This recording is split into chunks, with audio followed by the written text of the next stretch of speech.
Kerana bini aku nak sate, kita kena pergi ride naik motor lah. Tak silap aku, sate paling legend kat tu lah. 20 tahun lah. Kalau orang tanya orang Melaka tahu lah. Kita dah sampai dekat kawasan Kampung Jawa. Jalan Saleh ni masuk belakang ni. Ini pun logo legend. Nampak? Restoran dia line clear. Kita parking dulu. Assalamualaikum. Alah. Okay. Boleh bungkus kan? Boleh. Saya dengar sate kat sini ada 5 jenis. Betul, 5. Apa yang 5 tu? Ayam, Okay? daging, perut, hati, kerang. RM1.2 sen. Semua sama. Korang nak tahu asap yang paling jahat asap sate lah. Kalau siapa terhidu asap sate ni, confirm datang cari. Selain sate, goreng-goreng pun ada. Kita ada goreng-goreng, kita ada rojak, mi rojak. Siap bang? Sate 3160 sen je.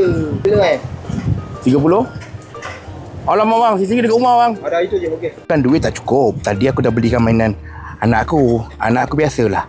Kalau kita keluar ni, kita bawa 50-60 confirm habis. So watch ini what?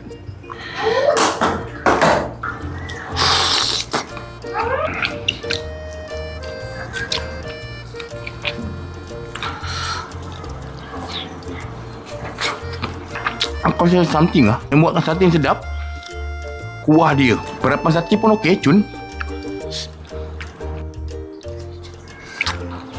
Kerang. Perut.